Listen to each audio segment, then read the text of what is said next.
Welcome to Hop's Metal Show Live. My name is Wes, and we are here with Hop and Gavin Evick, and we're going to get things rolling shortly. Hop, I'm going to turn it over to you to kick things off. I know you had one thing you wanted to mention before you get rolling and start asking Gavin some questions. So go ahead with that, please.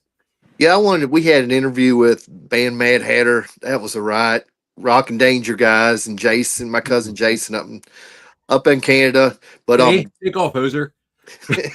but anyway, they had some demos laying around from the 80s, and I guess they regenerated them and up boosted them and checked them out. So I want everybody to check out Mad Hatter band. It's some good stuff, and it sounds straight out of the 80s, so it's good stuff.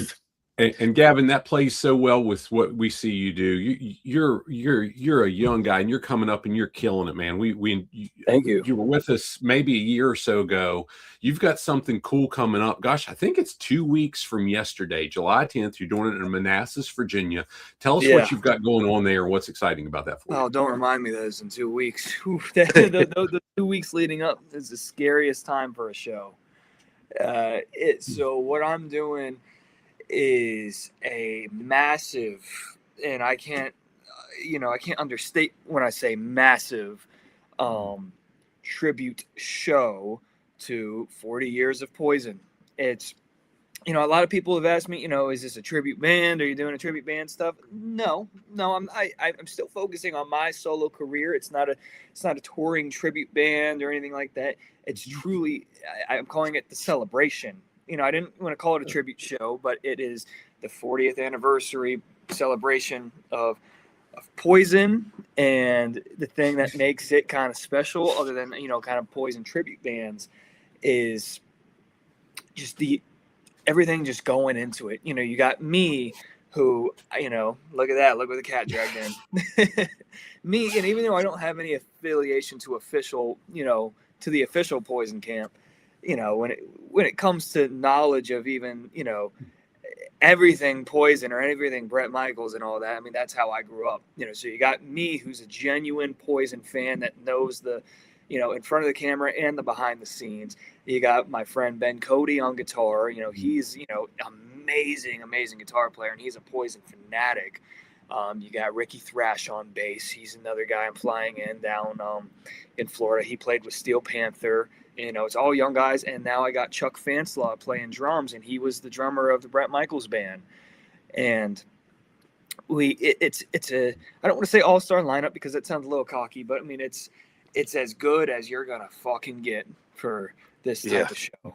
And it's going to be awesome. I had everybody over in my basement yesterday to do this rehearsal. And man, let me tell you, we got here at noon and we didn't leave until probably midnight. We just rehearsing and go. And these are professionals. Professionals really only need like 2 hours to rehearse.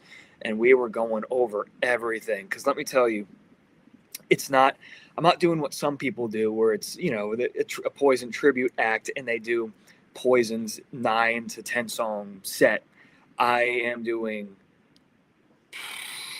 like 25 songs, maybe even 30 or something like that. Like I'm doing 3 times the Poison set, and it's the biggest set I've ever done. And it's just the production that's going into the show.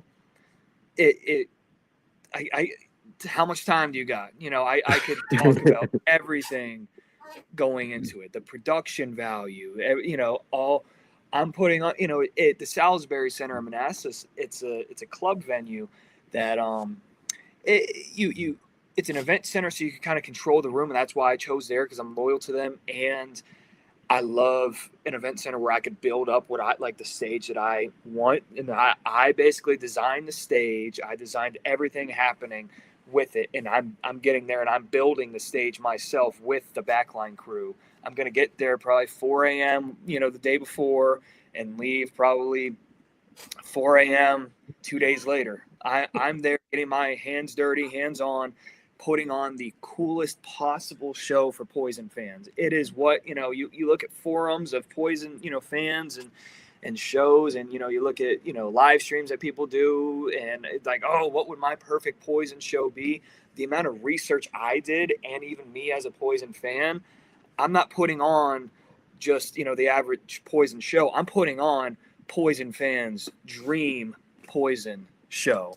And I don't want to spoil everything, but I mean, it's the venue is big enough. It could hold probably about 1,000 people, maybe 1,200. And I don't know if I'm going to get to that number, but the stage, I'm basically putting an arena style stage setup in there. Like I'm doing all the ramps like old school 80s Poison. I'm doing all the, the crazy, theatrics, the video walls, everything is not what even my band could afford, but barely what I could afford. I have a deal with the venue, and we're in this together. But from what I've heard, the production value, even just to run this show, without special deals or anything like that, without getting too much into it, it's around 16 to 19, around that range, $1,000 to put on the show that I'm putting on. It is massive, without a doubt, massive. What the show that we're putting on, and the deep cuts that we're doing, the songs. That's what I'm excited about. Oh my gosh! I mean, I could tell. We're at the point where it's like we're getting close, and maybe sometimes spoiling some things will, it's like movie leaks. Will sometimes create more hype. When a Spider-Man or Avengers trailer leaks online, that like, oh shit, let me go see that. So I mean, I could probably answer 90% of the questions if you guys had any about any deep cuts, any theatrics, anything. I've got renders of what the stage is going to look like. I'll talk for another, minute, and I can show you. Like it's going to be like, I don't know if you guys are familiar with like the Taylor Swift Eras tour that she put on a couple years ago, where she would like do like 3 songs per her era, her albums. And it was just massive, and it would change the sets and everything. The show would change per album. That's what we're doing. We're going in chronological order. And the whole stage setup is going to be something that represents look what the cat dragged in. And then suddenly all in between each set, the lights go down, and, videos and dramatic stuff on the video wall. And it feels like you're entering this new era. And suddenly we kick open the fucking doors to open up and say, an even bigger production. Then the fucking silence, and it just goes down. And there's, all this aura and happening. And then you got Flesh and Blood starts, and obviously we're opening it up with their intro track, Strange Days of Uncle Jack. And here's a deep cut. We're playing Valley of Lost Souls, if you guys even know that one. We're going chronological order from what it was to discover Poison up until we're even doing native tongue shit. We're doing everything that you could possibly imagine. Look at that. I see you pulling up the Flesh and Blood. There it is. Yeah. We're doing everything that I could possibly think. And there's Open Up and Say, we're doing everything we could possibly think of. And like I said, now I'm not super afraid of giving away spoilers. But, for example, I think this might be something of what this logo is not going to, I don't want to get copyright infringement, but the logo is not going to be there mainly. But this is what, Flesh and Blood. Hold on. This is probably what the stage is going to look like. Something like that. Wow. And then Open Up and Say, it'll look something like that. And it's going to change per album. And I'm putting on the highest quality production that I could possibly imagine. And the effort that's going into it is just, I've got my hands full for the next 2 weeks. That's the long answer of me explaining what the show is. Before I let Hop jump in and go with question number 2 that he's got, because you've touched on some of the ones, so we're going to have to go off the cuff a little bit. But my bad. I'm going to say 2 weeks ago, 2 weeks ago, we hosted an event at James Madison University where it wasn't what you're doing. It was a completely different sector. But I 100% understand. We spent many hours the day before. We were there for 12 hours on site the day of, and I had 26,000 steps each day. It was holy shit. There's a lot of work. So everything, I'm 100% tracking with it. Wow, well done. Yeah, thank you. It's going to be a lot of work, especially. these next 2 weeks. I mean, I don't know how much you guys know about the roller coaster of events it takes when you announce a show like this. You announce it probably maybe around 3 months ahead of time. Sometimes you want to do it beforehand, but what you notice about ticket sales is it's a roller coaster where it's like, okay, the day you announce, where am I on the screen? It's inverted. The day you announce, you get a large spike in ticket sales right here, and then like 2 days after goes way down, and it's down for 2.5 months, and then suddenly when you're 2 weeks out, it starts to rise a little bit because people are like, you know what, maybe I am free, maybe I have some time. And then the day of, people are like, oh, it's Friday night, that show's happening. Is my babysitter available? Oh, you know what, I don't have this, the kids are taken care of, this and that. People don't really make their minds up until the day of. So suddenly the day of, it skyrockets. So it's like sometimes you don't see the tickets you want to see until the day of, and that is so nerve-wracking. But I mean, we had a really, really good day one. When we announced it, I mean, we damn near sold out of the VIP. We did sell out of the VIP, and we had to double the VIP. And that doubled VIP is, I believe, less than 10 tickets away from being sold out too. So That's pretty awesome. Outstanding. And hey, real quick before Hop does the formal question number 2. Of course, my bad. I've got in the show notes, wherever you're accessing this, I've got the link to the Salisbury Center, the ticket sales thing. So if you're catching this, wherever you're at right now on Hop's Metal Show, click the link and make sure you've got your spot to see this killer show that Gavin's telling us about. Thank you. You bet. Hop, jump in. I'm going to ask an off-the-cuff question before I get to actual number 2. Are you bringing the Neon Girls from Unskinny Bop? I told you I can't spoil everything. Gotcha. That's the first thing I thought about when you was talking about pulling all the stops, and I was like, man, I forgot about them Neon Girls that were in the Unskinny Bop video. So I'm obviously joking about that, but you're talking about the laser? Yeah. Yeah, I don't think I have that in the show. I mean, those are hard to find nowadays. Those old school 80s, laser picture things I know exactly what you're talking about. Those used to be so popular in the 80s, but now it's like you never see those anywhere. I'm sure. Yeah, but I know exactly what you're talking about. I don't have those. But laser, I'll tell you this, if you guys, I'm going to educate, not you guys, but like an audience that's watching on just regulations when it comes to that stuff. Lasers and pyro cost a lot more than just the actual lasers and pyro. Meaning, I wanted to do pyro, but I'm not doing pyro. I'm doing cryo, the CO2 cannons that shoot up and all that. I'm doing some of that because pyro, even though I have access to pyro machines, you need to follow a lot of regulations with the fire marshals and stuff like that. I don't want to be quoted on this, but I've been told I think you have to pay almost $1,000 just to have a fire marshal there just to watch, just to be able to shoot some pyro. And it's like even lasers too, lasers, you need a laser tech to be there. It's way different than lights because lasers are way more powerful.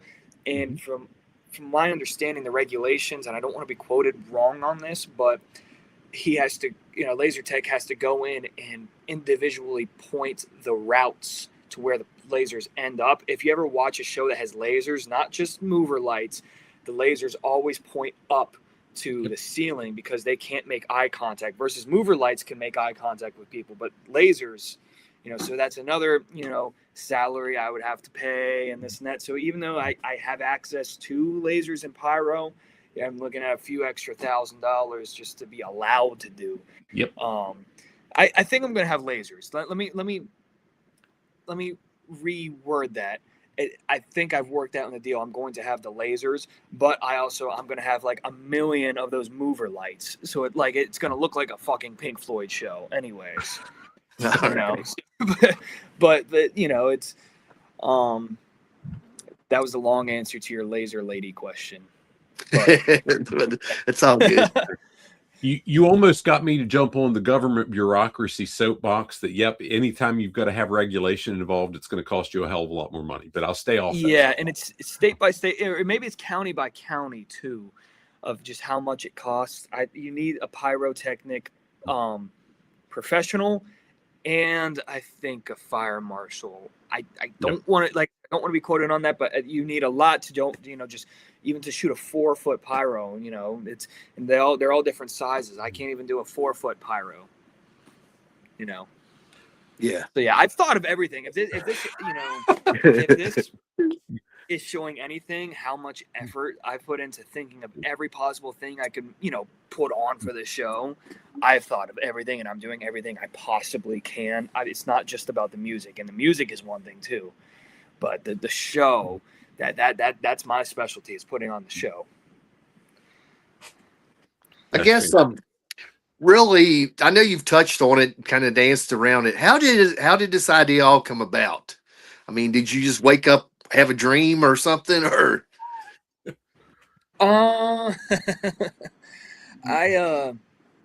I think my biggest fascination with the music industry, I've answered this question a million times of why I've gotten into music. It's because I really do love music. And I got into it because I fell in love with the soul of rock and roll, the feeling of rock and roll, what it makes me feel. It's like chasing that dream of going on that feeling of going on a roller coaster. I could just get that in my fucking car if I blast, some rock music, Yeah. And, the feeling and emotion of the other stuff too. That's why I got into music. But the more and more I've done live shows and gone to other shows, I've really fallen in love with the theatrics and the show aspect more so than just the music. And it's like, if I wasn't a musician, man, I would be in a job that, puts on, shows like a stage manager or stage, set designer, stuff like that. I am in love with theatrics.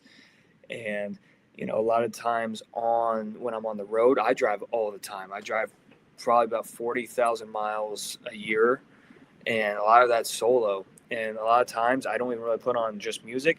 I'll put on live shows and listen, and sometimes watch. If I'm on a highway where nobody's on the road, sometimes I'll watch the show a little bit and figure out, okay, this is how the professionals are doing it. This is how Metallica sets up their show. This is how Morgan Wallen does his show. This is how the big guys. I don't even watch older bands that much. I watch newer pop and country acts, because that's where all the budget is, and that's where a lot of the big shows are. And I'm like, okay, how do I fit this stadium size show? Mm-hmm. How do I fit this into my band or something like that? And that's what I love, is putting on just these massive arena stadium level shows. And I just thought 40 years of Poison, I love the music. They're not the hardest songs to sing, so I could have a little bit more just a little bit more energy to run around and actually put on the show. Because the songs that some of the songs that I sing, like, I don't know if you remember any of my songs. I got the song called Red Line and Young, Wild and Free. Yeah. That note at the end of my song Young, Wild and Free is just as high musically as any of Skid Row's highest notes. And by the time that's the last song of my set, and I am so gassed I could barely fucking sing that song at the end, because it just takes so much because of how high that song is. And with the Poison songs, they're amazing songs, but I'm like, what, I might have the energy to actually do 30 of these songs and just run around and put on just such a great show. Even here when we were rehearsing, I was running around and dancing around and doing everything. When Unskinny Bop came on, I wasn't still for 1 second. I'm practicing, I'm working out, I'm working on my Bret Michaels tan. I just got back from the beach. I'm doing, I'm kidding. I'm kidding. But it's I got into it because, one, I love Poison. It's 40 years of Poison. It has nothing to do with the politics in the Poison camp right now about them not touring this year. But it's also a celebration for not just the songs, but it's a celebration for Brett, Ricky Rocket, CeCe DeVille, and Bobby. It's not just my connection with Brett or my dad. It's to celebrate CeCe DeVille It's to celebrate Ricky Rocket. It's to celebrate Bobby. It's all of them. You know, there's so much online tension lately, not in the camp, but you know, online, you know, a lot of division with, you know, the Bret Michaels camp and Poison. And not that I'm in any of them, but this is really a place, you know, that I'm trying to create for Poison fans to just come together and celebrate, you know, their favorite music. I'm putting on a fucking party. You know, it's not just, you know, a cool show. I'm putting on a fucking party. Like, I've even done the science with the lighting crew. Like, listen, you know, a lot of times you want these front lights on you so you could see a little bit more. I'm like, dude, no, turn those down and let's make it like an EDM concert. Let's make this like people that have epilepsy not welcome. Like, it's going to be a fucking party. Like, you know what I'm saying? It's a celebration and a party. That's what I really, really wanted to do. And like I said, I have aspirations for theatrics and stuff like that. And sometimes I just like, oh, you know, if I was designing the Poison show, what would, you know, of the 40th anniversary, what would I want it to be? And I'm putting on what I feel like I would want that show to look like. Not That's without cool. overstepping. It's a celebration for them. Yeah. Well said. Well said. Gavin, you're a little bit younger than my son, so I'm going to frame this question a little bit for it. So my son's 31, and when he shows up, he's a service technician. He goes to different places and works on these gigantic generators, and he shows up and he's got the 80s stuff blaring. And inevitably, the crusty old maintenance guy that he's working with says, "Boy, you're too young for that." And Matt's response is, "It's called good parenting." And he's referring to that's what he grew up with. Talk a little bit about how long you've been a Poison fan and how that's all come to be, because you're not even that. You're what, 21, 22, 23? 23. Okay. I mean, it's hard to say, you know, that I've said this, you know, a whole bunch in my life. I know the people before I know the music.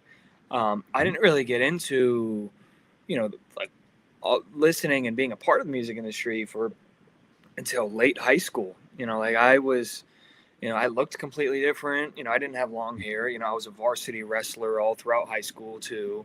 And I was just, you know, your average, you know, asshole. But I fell in love with the music. But what I mean by I knew the people before the music, it's like Eric Brittenham, for example. You know, I looked at him like one of my dad's best friends, like Uncle Eric or something like that. I didn't know a single fucking Cinderella song until late high school, especially since, you know, a lot of people my age listen, you know, and learn the music from, you know, the parents playing it in the car. My dad doesn't play music in the car. You know how much he's on the road and has to play with music his whole life. You know, he doesn't. You know, he wants that quiet in his car. You know, get that ringing out of his ears. You know, so it's like I didn't grow up listening to music, but I was always around the people that made it. You know, I've met so many people that, you know, I looking back, I didn't realize that, that's Tom Kiefer of Cinderella. That's, you know, this person, that person. I have no idea what their music is, and I'll say the same thing going back to Poison. I might have this story a little bit wrong, but I did one of those memories that were engraved in my head when I was like 3 years old. One of your first memories, is that Poison live set. I don't know what it was. I think it was Swallow This Live, maybe. It was always playing at my dad's house, like the videos and everything like that. And I think I, as a 3-year-old or something like that, fell in love with like Mama Don't Dance by Poison or something like that. Something about that when I was a kid was, you know, ringing to me. But looking back now, I don't know if that's because my dad was getting the Brett job right around that time and he was studying. I don't know if that's what that was, but that live Poison record was always on when I was a kid.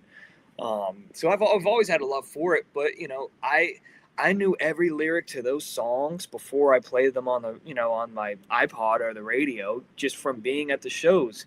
I mean, even, you know, when my dad was, you know, my dad's, you know, been Brett's guitar player for 20 some odd years, but I think he went on a couple of those Poison tours in the late 2000s. I don't want to be misquoted, but I would go there, You know, I would go. I forget which tour it was. There was one where it was Poison, Cinderella, and Rat, and I would go on tour with my dad. And I didn't even know this, you know. And I met Stephen Piercy a little bit back, and he's like, Gavin, when you were younger, I used to have you on my shoulders on stage, and Stephen would always come over and play with you in the middle of the set with you on my shoulders. I'm like, dude, I have no fucking idea. So that's what I mean is I know these people before I know the music. You know, so if that's the long answer to how I got into the Poison stuff and all the rock. Certainly wasn't the answer I was expecting, but it's a really cool answer. Well Yeah, done. it is. If my answers are a little too long, just tell me. Hey. I tend to talk. Nah, you good. All good, man. Hop, take it away. I get well. You touched on the line. I guess you touched on some of this stuff. What is your favorite Poison era? Like my favorite Poison song or era? Is that what you said? Era? I guess era like the very beginning, or when they was like superstardom, or their blues era. Man, it's honestly, it is just what I'm in the mood for. I've gone through every single phase. I mean, there's something that I love the production value of Flesh and Blood, but I think I love the songs on Open Up and Say Aw, but I also love the raw, youthful energy of Look What the Cat Dragged In. It's always what I'm feeling, but like I'm answering your question, but like because it's been all three at one point, you know, or at separate points. You know, there's something so raw and awesome about Look What the Cat Dragged In. It's so, you know, they captured the exact emotion that they were feeling in those 2 weeks that they recorded it, which was they were struggling on the Sunset Strip. They were playing the Whiskeys. They were, I don't know if they did the Whiskey, but they were, you know, all those, you know, venues, Jazari's and all that. They were struggling musicians putting on a party, and that is very much what Look What the Cat Dragged In is. It's like they recorded one of their parties live, and that's how great Look What the Cat Dragged In. Like, there's something so youthful and raw and energetic about that. Open Up and Say Aw is the perfect, you know, sequel to that record where it's a way higher production and more well-calculated songs. Fallen Angel is fucking a masterpiece. I love Fallen Angel. And that's awesome. But then Flesh and Blood took it back, and it was a little less party and a little bit more, not serious, but I don't know if the word is respected, but it is a lot more professional, especially in its lyrics. You know, it's a little less tongue-in-cheek in its natural evolution of Poison for their third record. And I love listening to the production of that. There's something when you hear the intro and then Valley of Lost Souls kicks in, and it's awesome. But then Something to Believe In is just so beautiful too. And Native Tongue, you know, I don't hate Native Tongue as much as a lot of people. I enjoy it. It's definitely, you know, I like it too. It's not, you know, it's not in my top three. The you know, the first top three. But something beautiful about, you know, Native Tongue too. You know, it's the natural direction that Brett wanted to take it, and a lot of times it is that you hear a lot of, you know, what Brett originally wanted for Poison. I mean, you guys got to remember, you know, I'll give you guys a fun answer right now, a perspective that not a lot of people think. Poison is a hodgepodge band of stuff that should not have fucking worked. Poison is Brett's love for Leonard Skinner and Aerosmith, mixed with Cece's love for punk music, mixed with, you know, Ricky's love for jazz drumming, mixed with just the overall scene and the time of the Sunset Strip hair metal. You got all those different things that combine, and you get, you know, that's why Poison, you know, even though they're the front runner of what you consider hair metal bands, that's what sets them apart. Is some of those songs like Talk Dirty to Me. That's a punk rock song with some of the hair metal kind of glam, you know, layers put over it. You know, a lot of, you know, that's why you hear him covering, Mama Don't Dance, because, Brett's love for Southern rock and Aerosmith, on that third record too. You get a little bit of Aerosmith in that. Poison is a hodgepodge of a bunch of ideas combined that came out just the right fucking way. Oh yeah. That's the glory of Poison. I totally just went on rambling that I totally forgot what the question was, but I just No, you nailed it. He asked you about the era, and you went through each one, and you talked about why. You absolutely nailed the question. Yeah, the long answer again. I'm going to take it back. You did talk about this one, but I want you to go a little bit deeper. You talked about the lineup. You talked about Ben Cody. You talked about the drummer. You talked about the bass player. How did you put them together? Because you guys don't work together all the time. How did this come to be that that's the band with you? Me and Ben have been friends for a few years. Without like details, me, him, and Ricky, the bass player, met up one time to talk about doing maybe some project in the future. There's nothing I could really kind of confirm about that, but certain things weren't didn't work out logistically, not chemistry wise, logistically. And I brought up to Ben because Ben's such a Poison fan. He loves Cece, and Ben's also been helping me out with some of my solo stuff too. Some shows and stuff. We opened up for Sebastian Bach, and he played guitar for me.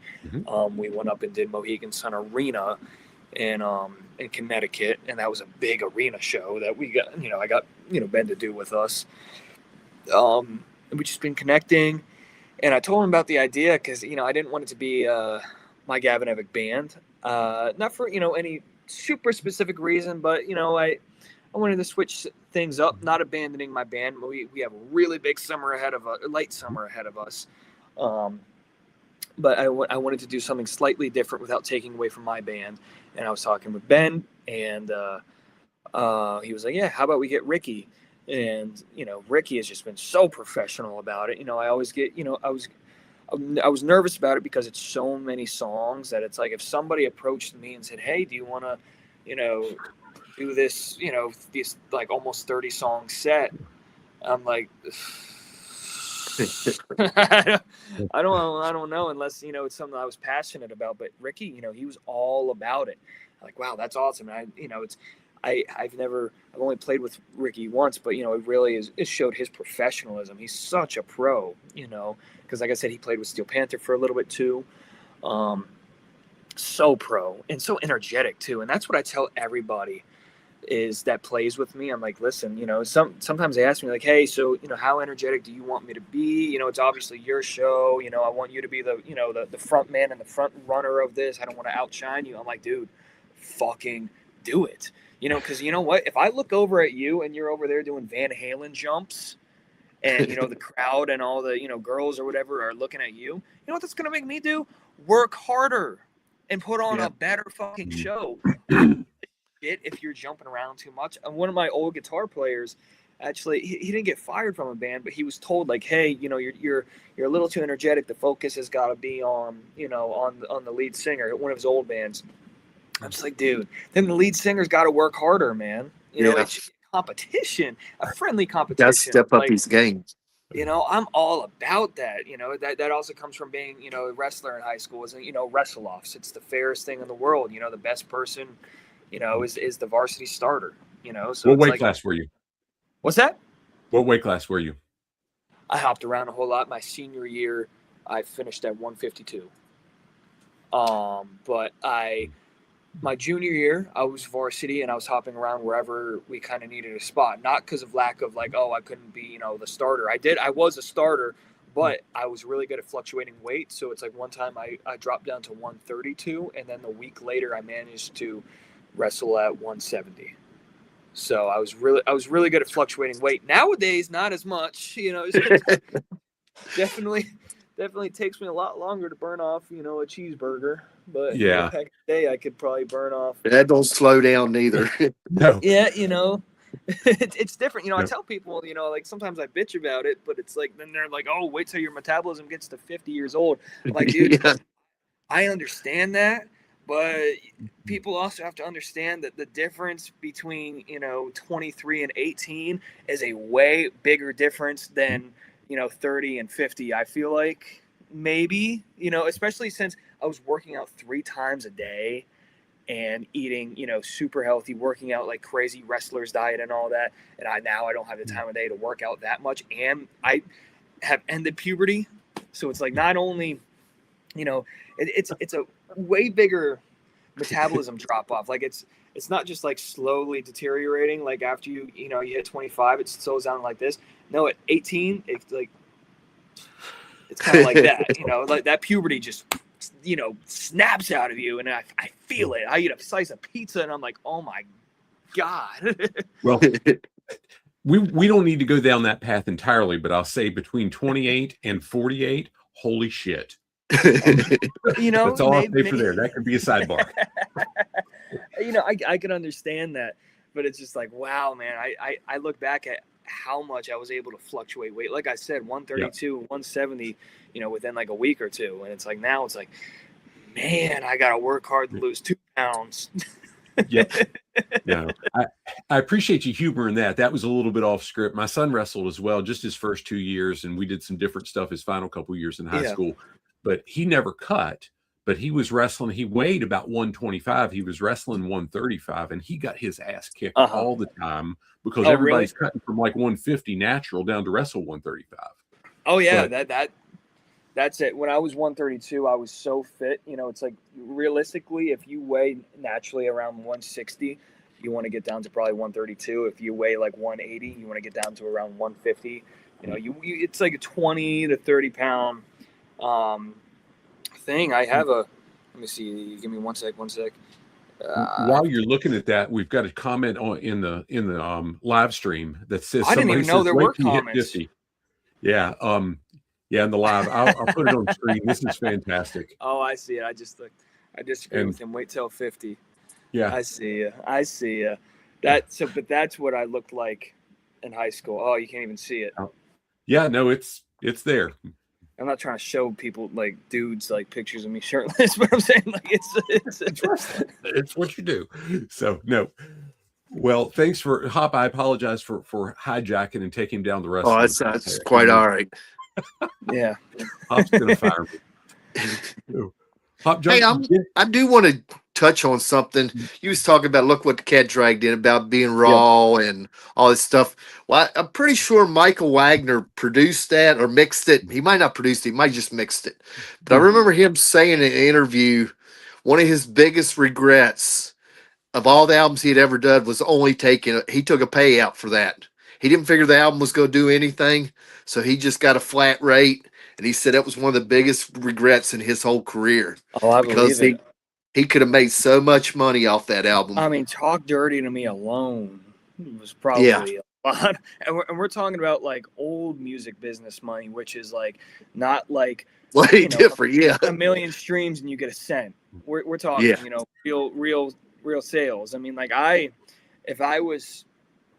don't have the craziest amount of streams. I do have some good sales, but if we were talking about because my music tends to appeal to wider generations. It's not just one. A lot of people your age listen, and that not a lot of people your age stream. A lot of you guys buy still. So I do have a few more sales than the average person at my level, at my age. But back then I would have had a lot more money if I was releasing music back then. I'll tell you that. yeah. It's a different beast now, most definitely. Yeah. So Gavin, I'm going to jump on that too. So that's one of the things that Hop and I try to make a point to do is when we're at live shows, let's pick up the physical CD. Hop does vinyl. I don't have a way to do vinyl, so I still have a CD player in the vehicle I drive. We do that. When we're at a show with you, what can do you have CDs? What's the stuff that we can do? Not yet, because I don't have my full album is not out yet. That's something I'm working on every fucking day to get that out. I just have singles out right now. I have about 3 singles out. I have a 4th one coming pretty soon. when that happens, I'll definitely do physical. I mean, I'll probably do vinyl too, because man, I mean, that's going to be expensive. I'm going to come out of pocket for the vinyl, but man, that shit looks cool. You know Yep. what I'm saying? Vinyl looks cool. But you know, you have to, you know, buy like a minimum of 100, and it's really expensive. But you know, you have to buy thousands in order to get, you know, a decent markup price. You know, if you're just doing a small run of 100, you know, you're paying a lot of money per vinyl. But you know, I've merch and all that stuff at shows. The basic stuff. I actually this, you know, upcoming this summer with the shows, I'm getting some higher quality merch stuff, not just, you know, the basic black T-shirt that I could get for like, you know, $7 and sell for 25. I'm getting some really, really cool merch stuff coming up this late summer. Well, thanks for humoring that, because I ask it because the reality is none of it happens for free. You talked about production costs for the event that you're doing on July 10th. We get it. I've written a couple books and there's no money. Hot Prince books. I've written a couple books and there's no money in the books. The reality is when it books us to go do other gigs, that's what pays for me to write the damn book. I might have 1,000 hours in writing and I might have several $1,000s into publishing the damn thing, but there's not money in book sales. Nope. It is for Amazon. It's just not for me. Yeah, I mean, even just in streams too, and it's like, and that's annoying too. When it's like the harsh reality of like streaming and booking stuff is it's hard to, you know, most of my streams and sales are Apple Music, by the way, because Spotify, you know, only about a third of my audience is my generation, and that's my generation mainly uses Spotify. And, you know, Spotify changes their monthly listeners every month, right? And it's like when I release a song, I'll have 10,000 monthly listeners, maybe 15. And that's decent. You know, it's not gigantic, but it's decent. But that's a massive fall off 2 months later. Yep. You know, and because it's like I'll have 15,000 monthly listeners. And then if I haven't released a song in about a year, which I haven't released a song in a year, it's been almost 7 months. You know, there's a big fall off. And when I go to book shows now, they ask like, okay, what are your, you know, send us your Spotify page, your monthly listeners. I'm like, dude, it's probably like a couple hundred right now because of, you know, I used to have like 15,000, but now you're judging me off of probably a couple hundred. Like, it's just, I hate that, you know, that because that's how they judge how big your audience should be, or how many tickets you could sell is by your streaming numbers. And it's like, it just fluctuates. It sucks. It's like, why can't I just show you the proof of hey, this is how many tickets I sold here. This is how many tickets I sold. This is what you're looking at. Sales, not streams. I've sold, you know, 300 tickets here. I've sold 500 tickets here. Why don't you base it off of that? Well, and I bring that up because of, again, it's a business. You've got to run the business. And that's one of the things that Hop and I enjoy doing about this is how do we give visibility to and really make sure that people understand how they can support the folks that are working their tails off to be able to put a product out. And what you've described about this upcoming show on July 10th is a cool product. You've worked hard for it. I'm excited about it. I'm excited to see how it comes out. Very nervous too, because it's one of those things where a lot of things can go wrong because I have a lot of moving parts. Like more than I have time to explain moving parts. Hey, not everybody will understand. I understand. Yeah. I understand. I won't take the time to do it here. I understand. Gotcha. And if you're not nervous, you don't give a shit. You've done it. You're a professional. You've worked hard. You've mastered your craft, but the nerves are still there, not because you won't do good, but because there's other things involved. And it should be that way. You want to put on a good show. Right. Sorry, go on. Have you thought any about what if this is just I mean a high demand that they want a second show or a tour or something? Have you even thought, because I mean that could possibly happen. Well, this is the part I struggle with. I have gotten the offers. I've gotten a lot of offers from venues, and I've, you know, even thrown out, you know, a big number like, oh, you know, it would, you know, this is what I would need at minimum to put on this type of show. And it's like, they're like, okay. I'm like, whoa, like whoa, yeah, like way higher numbers than I've ever charged for my band, and it's like I struggle with that because I love tribute bands, and I love Steve Brown has his tribute band, and I cannot wait to go see that. Oh, they're going to be awesome. I can't wait to see that. But I'm at the point in my life right now where it's like I have to put all my eggs into my basket to make it, and I feel like sometimes a tribute band and a cover band can almost be a trap sometimes, and that's coming from somebody who loves tribute and cover bands. I would love to, if I'm going out to a bar, I don't want a DJ, I want a cover band. And I'm all about it. But I really, I think when you're trying to grow original music, yes, you got to learn some covers just to get out there and do shows, especially if you don't have that many original songs. Fill the rest of your set with songs that people like, that are covers, because that's also intriguing too. If you're in a band that nobody's ever heard of, and you're an opening band with eight boring songs, that nobody's ever heard of, you're not gonna glue people. And this is the way I structure my show. I do covers and originals in my set. Sometimes it's their opening sets of 30 minutes, maybe 40, and a song that I feel like is the most important song that I want somebody to hear, like Young, Wild and Free, that my biggest song. And if somebody hasn't heard it, I put on probably the most popular cover that I might do before that song. So the guy that's, getting, beer. Yeah, you got him dialed in. Yeah. So the guy that's getting beer, he hears that song. He's like, oh, wait, I know that song, and then he runs back in and he listens. You've just been invited to see our friend in Japan, Fumi. He might take you up on it, brother. Oh, look at that! Like I said, I am getting the offers for it, but that I said this was a one-time show, and I am a man of my word. That means more to me than it does to other people, which I've learned in this business is that not everybody cares about their word as much as I do. That has fucked me over a whole lot because I believe in honesty and trust, and a lot of people lie to me about things.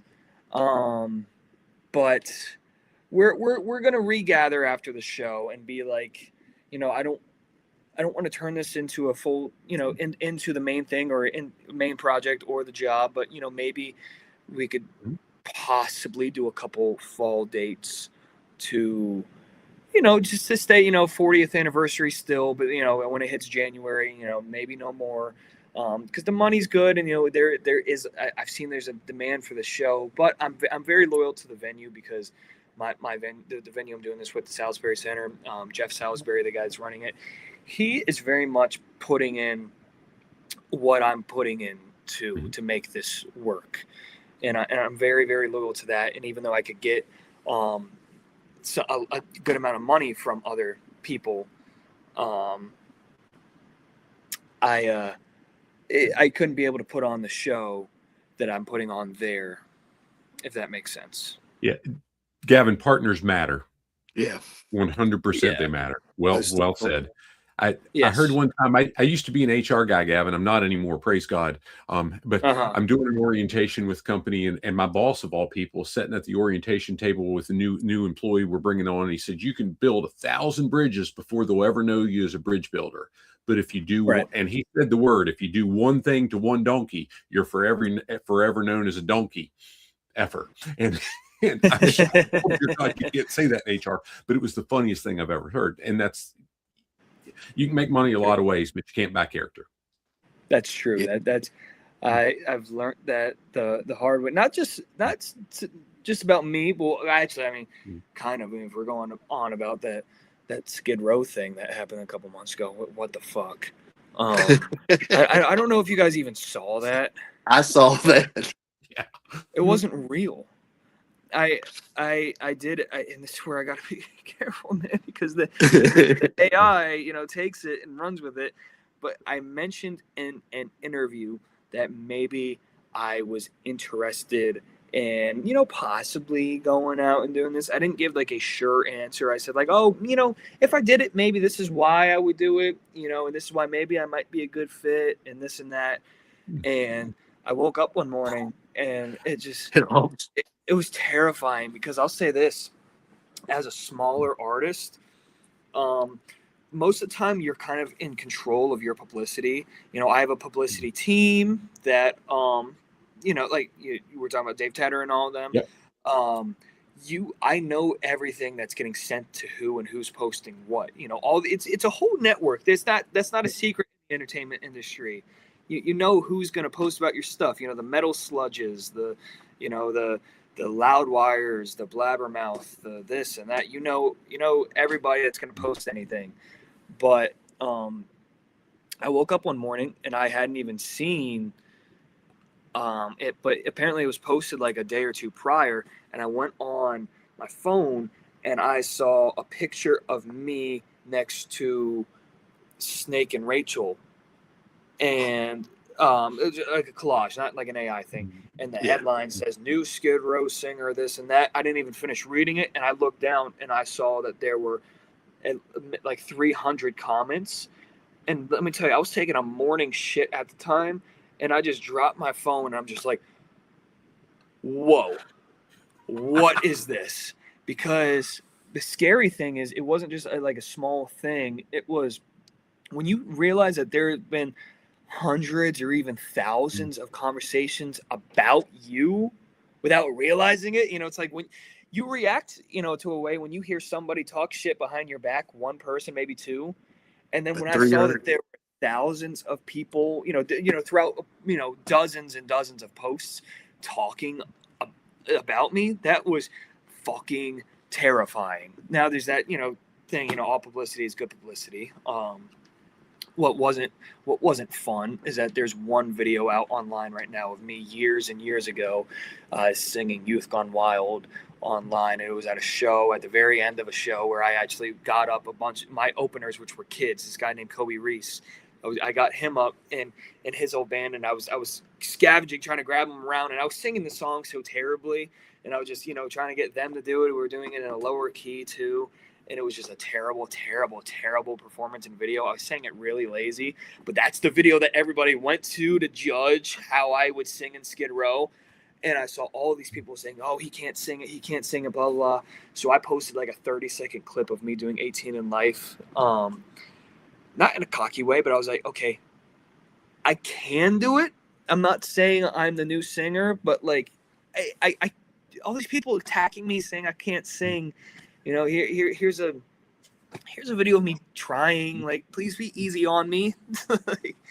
But like I said, going back, I mean, it's just you know the publicity that you're going to get when you're a smaller artist. Everybody that's posting everything, and then the second you wake up and it's like not what you think it is, and you realize thousands of people are kind of talking shit about you. It's scary, especially shit that's not true. You've done something right if you can get 1,000 people to talk shit about you, because they're not talking shit about you unless you're on the right track. It just, hey, whatever. Exactly. I agree with that. Yeah.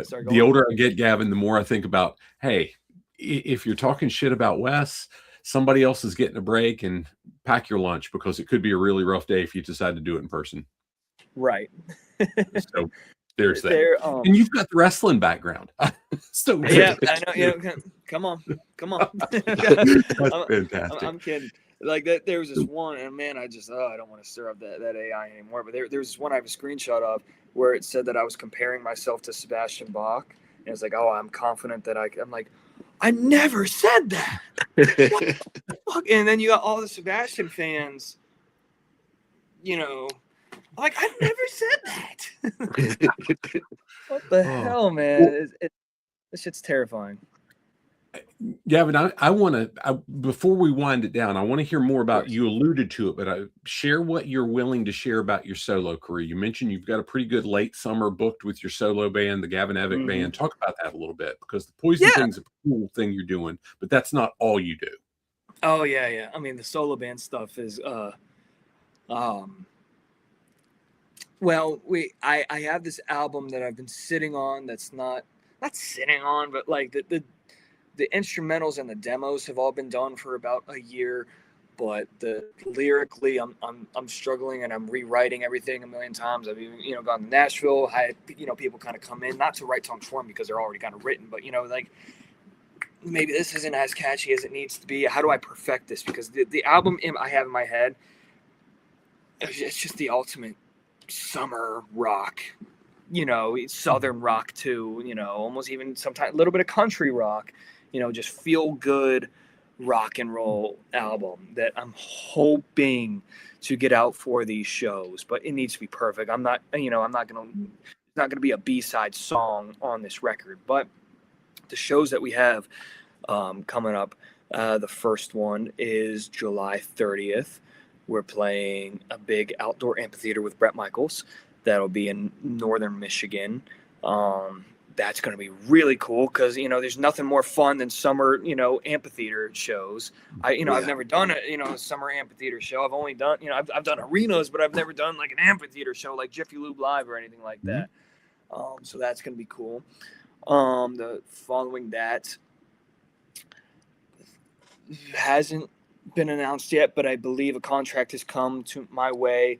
We're gonna be playing the Monsters on the Mountain Festival. That's awesome. Yeah, there. But we're doing it, but that one hasn't been announced yet. That the other ones you could find something somewhere, but I haven't posted about it yet. Just this week on Tuesday, I believe, I received the contract, and we're gonna play the Sturgis Bike Week on the main stage out there in Sturgis, at Full Throttle Saloon. I don't know if you guys are familiar with that bike week. Jackal. It's the biggest bike week in the world. That, and I've gotten offered some Twisted Sister stuff too. Standing. So, with Sebastian Bach. I was gonna say with Sebastian. I know. Very cool. Yep. So that's all I'll say for right now. But those are big hitters. We got that first show, Bret Michaels at an amphitheater. Then the Monster of the Mountain. We got Rick Springfield, Sebastian Bach again, Bret Michaels. All of them. Then we got the Sturgis Bike Week playing with Sammy Hagar, 38 Special, Journey, Miranda Lambert. I'm playing with all those people on the main stage. Then playing with Twisted Sister and Sebastian Bach. I don't know if you see a pattern, but I'm not doing. It's going up. I'm not doing small shows this year, and it's good for you. It feels awesome. Good again. Gavin, super excited for you for all those. Here, I'll throw a quick plug. Hop and I've had the opportunity to get to know Jeff Worley, the guitar player for Jackal, a couple times. So in Sturgis, if you have the chance, they'll probably be there. Tell them that Wes and Hop says hello. What a fantastic person. Yeah. Jeff Okay. is fun. And I think he plays Dean guitars too. I don't know him, but I think he plays Dean guitars, and I'm with Dean guitars too. In fact, right after this interview, I have my custom Dean guitar that has been being made for 6 months, finally ready for pickup tonight, and I'm so fucking excited about it. Cool. Like, all I play is Dean guitars. I don't know if you can see. Oh, I have one right there behind me, but that's not the one. But I think the guy that you said, I think he plays Dean guitars too. Yep, he sure does. He sure does. And so if you get a chance to say hello, you won't find a better super person. Cool. Yeah, super cool guy. Yeah. Yeah. Hell yeah. What else do you want to touch on that we've not asked you about? Is there anything else that serves you? How can we make sure that we're shining the light on Gavin Evick and the things that you're doing, man? You've got some cool stuff going on. Man, I mean, I think we've covered a large portion of it. I have an album that, hopefully is wrapping up very, very soon. I have a single that should be coming out very soon. I'll make announcements about that, but we got some shows that are not just local to that, the Mid-Atlantic area where we're really branching out. Like I said, Sturgis, that's going to be so cool. Twisted Sister is going to be awesome. I just can't wait. All of these shows, if I wasn't playing, I would be out there as a fan watching all these shows. What's your favorite Twisted Sister album? Man, the what's the one with the sewer? Does that come out and play? Come out and play. There we go. Yeah. See. Some people say that shit where it's like a got you moment. Like, let's see if you're a real fan. Mm-hmm. Like, because that album don't get a lot of love. Yeah. I mean, obviously, Stay Hungry is the best. Now, if you asked me to name 10 songs off of those records, I couldn't do that. But I get by enough. Yeah. For me, it's Love Is for Suckers. Love is for Suckers. Wait, that's the one that has. Oh, don't fucking. Are we gonna lose it in 30 seconds? I don't know if there's a 60-second or a 60-minute thing, but you got to hold on. There's a Yeah, I'm in song. charge. We're okay. There's a song off that record. I'm gonna make it awkward if I don't think about it for 30 seconds. It's gonna be quiet, but I'm gonna think about it. With my favorite Twisted Sister song that I'm forgetting the name is off that record. Oh my god, is it something Hot Love? That's Yes, the it- one. Oh my Yep. god, there is Very Well done. good. fucking fan. I love that song. I fucking Yep. love that song. That's a cool video too. Yeah, it's actually I don't remember the video that much, but I don't have that in my head. I don't remember seeing a video for that, but That makes song- it even cooler that you like the song without seeing the video, because the video is pretty catchy. Oh yeah. Yeah. Well, you know that Yeah. the song, obviously it's really tongue in cheek for Twisted Sister, but the production is so good. The guitar tones are so great. The backing vocals, they sound like Def Leppard backing vocals. And Yeah. and, It's a well produced album. oh yeah, it's like Judas Priest's Turbo Lover album. It's definitely a little bit more pop, and Yeah. it's great. I got it. That's right. Turbo Lover, is that the name of that album? Yeah. Judas Priest. Just one? Turbo. Yeah. Gotcha. Yeah. Yeah. Gavin, this has been a blast. We're excited for you on July 10th, but more importantly, we're excited for everything. I mean, gosh, it's been fun. It's been at least a year since we talked before. We've enjoyed the interaction with Dave over the period. Glad he was able to reconnect us. Thank you for taking the time. We're excited to have you Definitely. on and shine a little bit of light on what we're putting together. Anytime.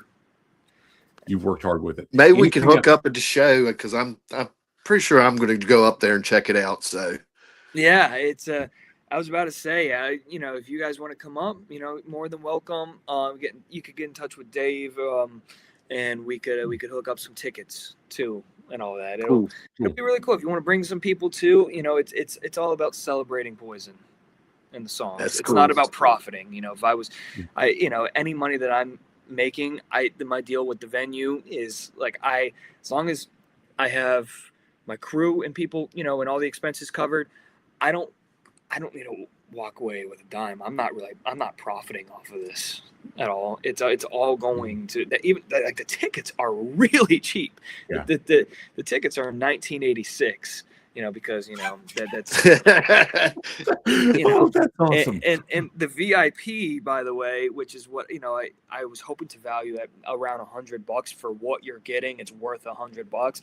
We're like, we need to make that special too, so we only made that $40 for 40th anniversary, and it's like, whoa, and we could be making quite a bit more money, but we've agreed that this is for Poison fans, for CC, Ricky, Bobby, and Brett, and it's for anybody that wants to just come and just party and just have nothing but a good time. There we go, I said it. There you go. Well played, sir. Gavin, thanks again for hanging out with us. Hold tight just a second. I'm going to end the recording and we'll chat a little bit behind the scenes. Thanks again, Gavin. See you soon. Hop metal.